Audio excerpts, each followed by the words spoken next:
Morning.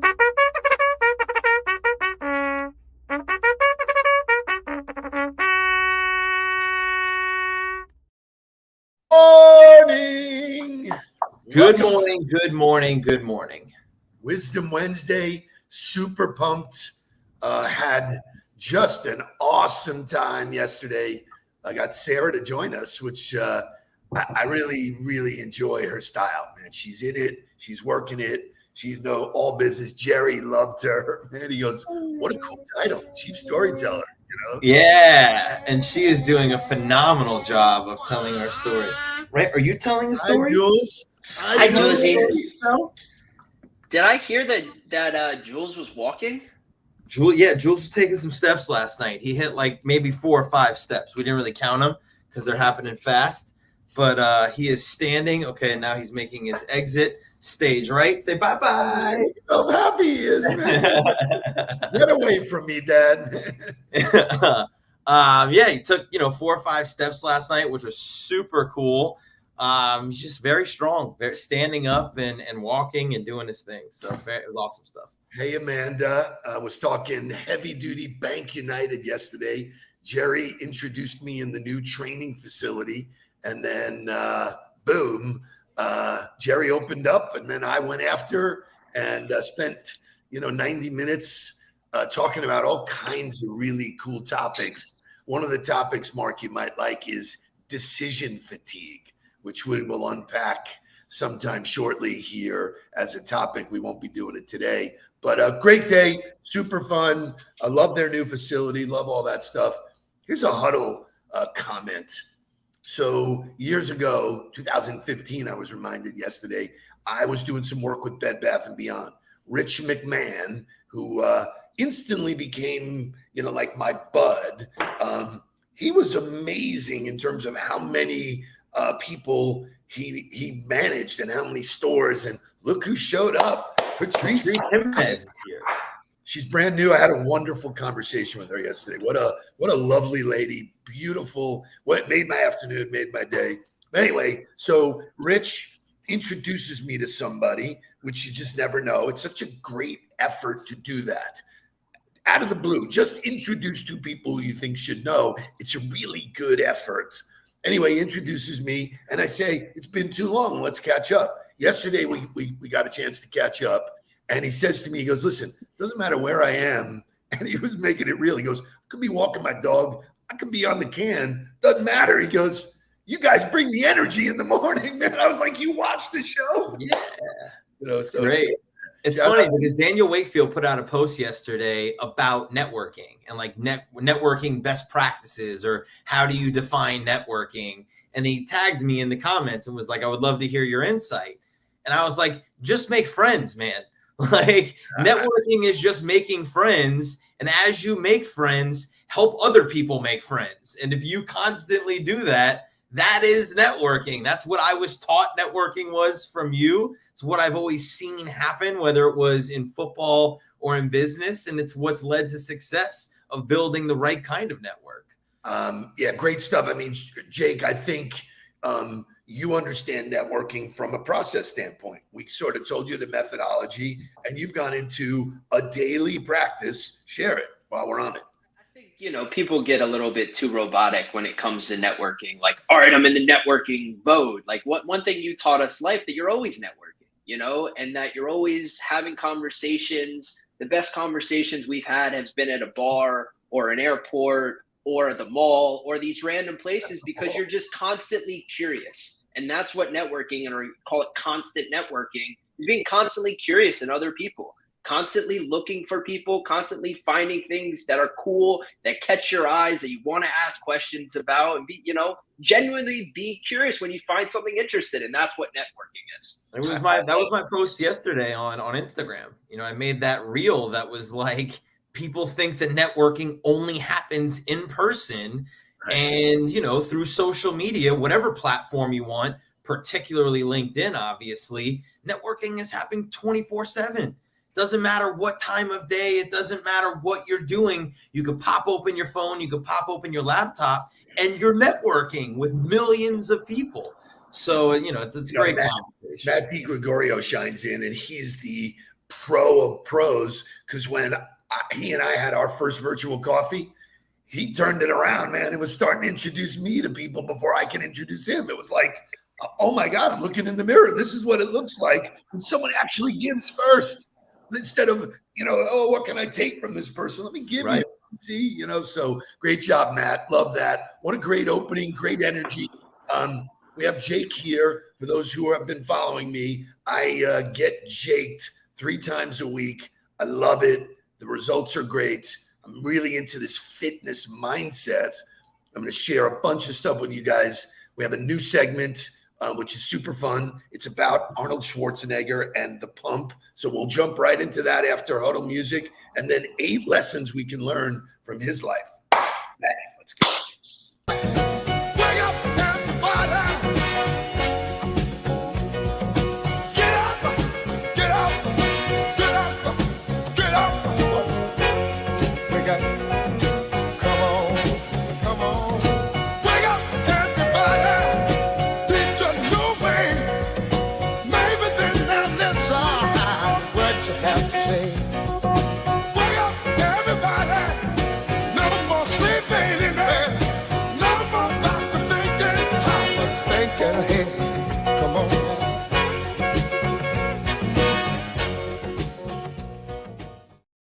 It never gets old when you watch that intro. There's so many smiles, man. What a great way to start the day. Great energy. Talking about somebody who makes me smile, Kitty McGowan, who's going through just a torturous run here, car accident, and then her house gets basically blown away in the flood. She is still producing her charity event, so she reached out to us. Shay, do you have a flyer that we can share? Maybe not. Yeah. 1 second. It's not loading for some reason. Hold on. We'll come back to it. I want to make sure we get We'll get to it at the end of the show. Get to it at the end of the show. I want to give Kitty her due. She's doing a charity event where they are taking veterans out on boats. So they need people who have boats and people who want to be part of it. It's mind-boggling to me that in the midst of this bullshit that she's dealing with, she's still throwing her charity event. I don't think anybody would have a problem saying, I'm taking a pass. I'm underwater, but Kitty gets it done.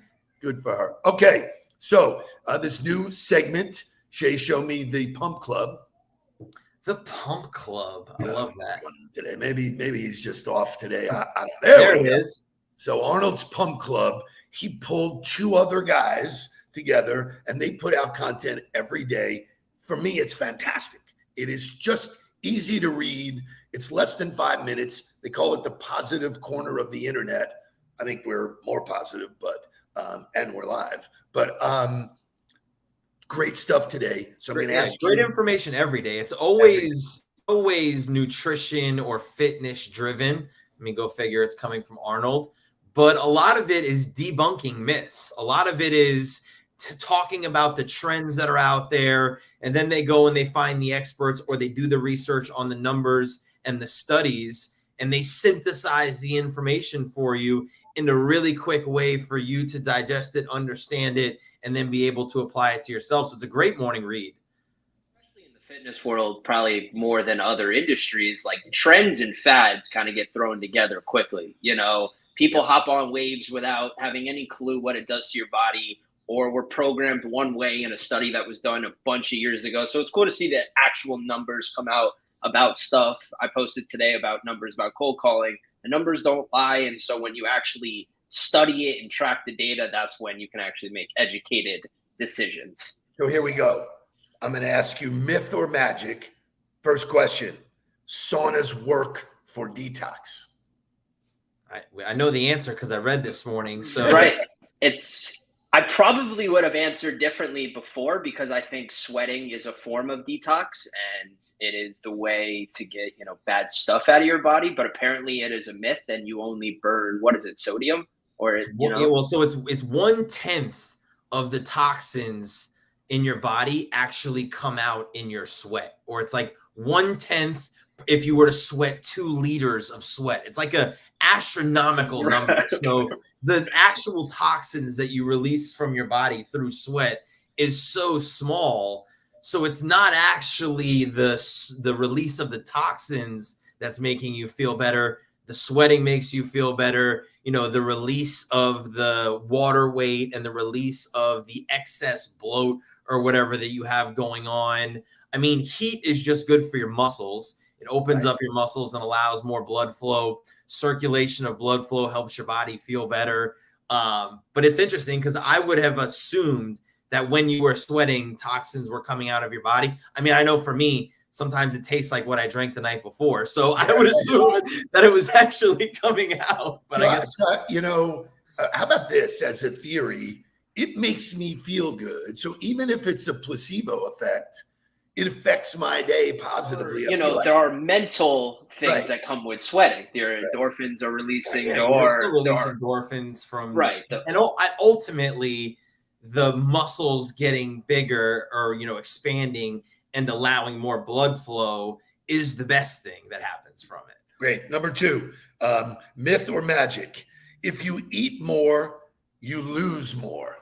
Depends. What are you eating? It always, comes back to what are you eating? So eating more. They eat more, lose more. So I learned this on the Whole30 diet, which was a great experience for me. 30 days of nothing other than meats, whole foods that come from the ground, nothing processed, no dairy, no sugar, and no processed carbs or grains. And what I figured out was you actually can eat more of that kind of food and you stay fuller longer and you actually snack less. So your calorie intake, even though you're eating more food, your calorie intake is lower.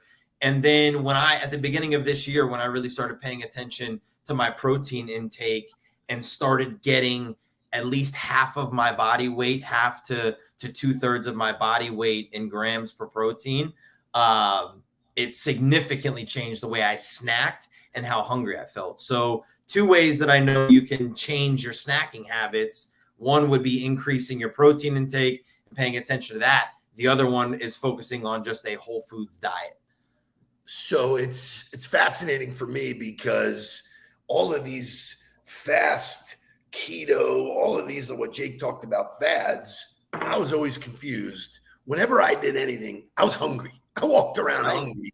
Being hungry made me anxious and irritated. I walk around satisfied now. I'm eating a hearty piece of protein, vegetable. I drink a shit ton of water. Never felt better in my life. Jerry's a shining example yesterday. I mean, he shows up. He looks better. Now, I have not dropped significant weight. It's basically like reshifted. So I want they call it recomposition of your body, which you build more muscle mass. Like that's one cool thing that they do at F45 is they do what's called an in-body test.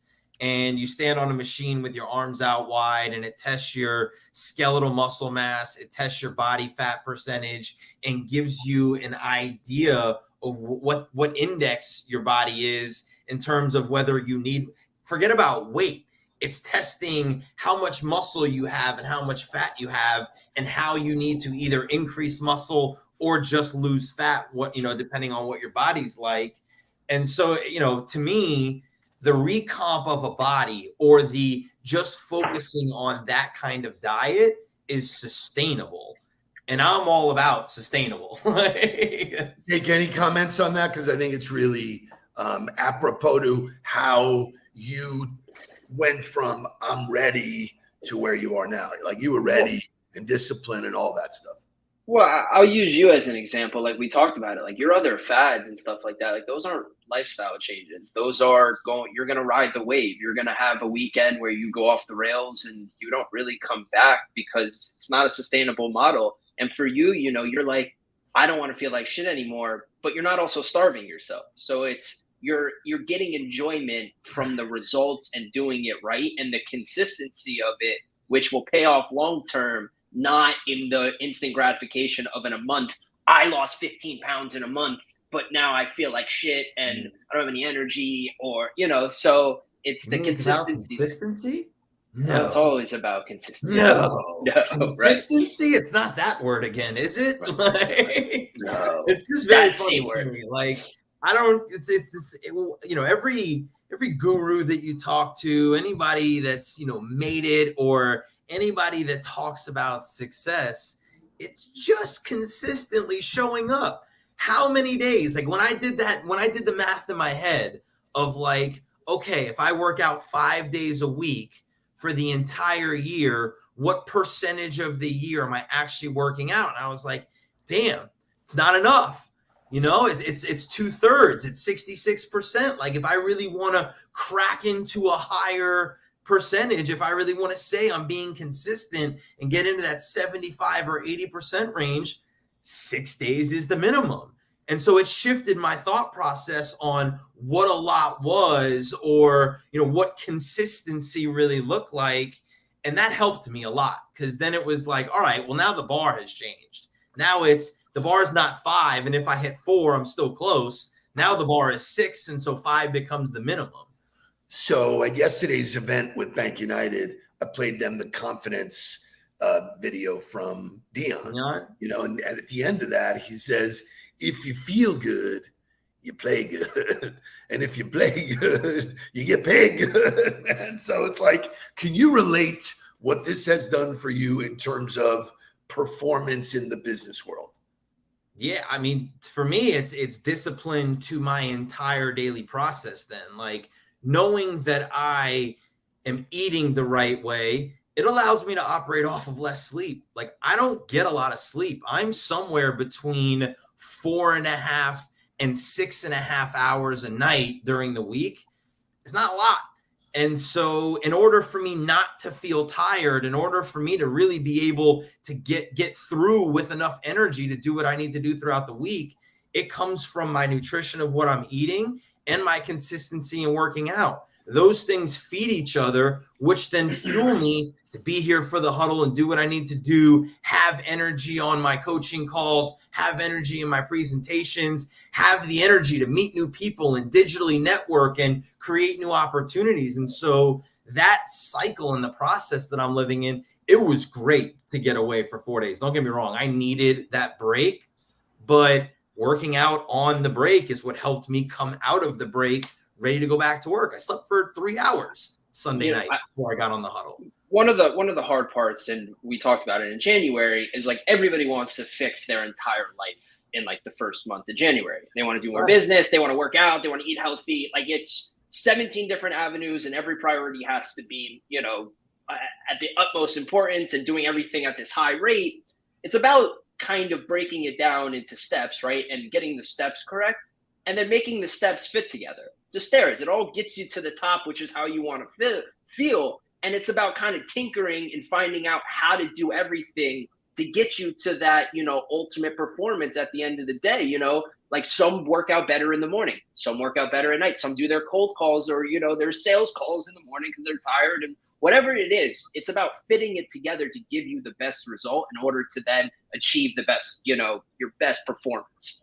I love that, because like Clara, who is the president of the Dade market, she got up after I spoke and she talked about, this is what worked for Steve.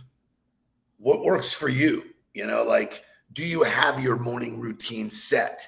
Is it written down? Do you stick to it? You know, first thing is you got to create it.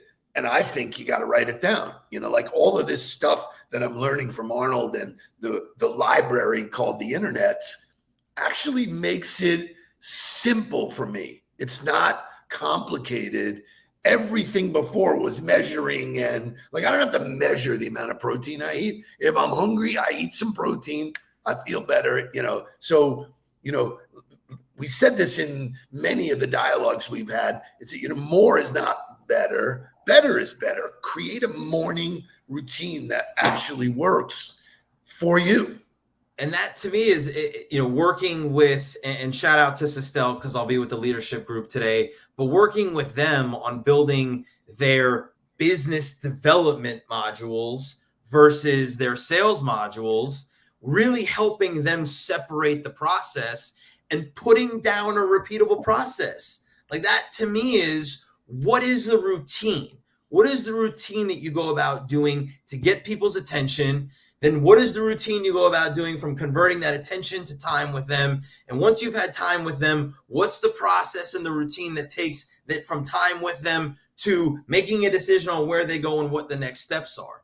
If you don't have that linear for yourself, if it's not repeatable, then it's almost impossible to have sustained success or to have success and then do it again and repeat it because you don't know exactly what you did to get you to that point.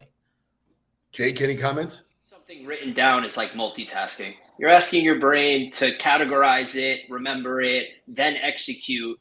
And we don't remember, like when there was a reason we had a play sheet. There was a reason we knew what we were going to run. Like, there was into a game going, I know what I'm going to call. You know what?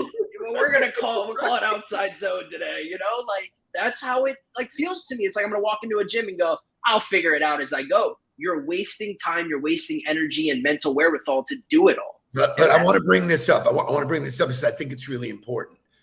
When you commit to try something, which is the 1% mentality, whatever it is in your life, you can try it and then get feedback, your own personal feedback. What this is working for me. This is making me feel better. Or guess what? Drinking on a plane doesn't work for me. Correct. I'm going to cut that out. It blew my mind when you and I spoke yesterday and you said, I didn't drink on Sunday. And you had a full day of flying. That was my habit all the time, man. I was just bang. That's hard to be self-aware. That goes right back to being self-aware and what works for you, what doesn't, not going with the norms of what people are doing. Like that's a tough skill and a muscle you have to build in order to feel those and then be able to also digest it and make a decision to do something different. Well, it affects the decisions that you make. And that's what I spent a lot of time yesterday on, decision fatigue. I used coffee as an example. There's like 17 different decisions you got to make. You ever get behind somebody at Starbucks and they go, it's like takes them 20 minutes to order the fucking coffee, man. It's so like, let's go. This is something I used to have a conversation with my players about when we would go on a break or when, we had a big win on a Saturday night, was make the decision before you go out. Make the And we'll go to overtime. Like, just getting a full show today.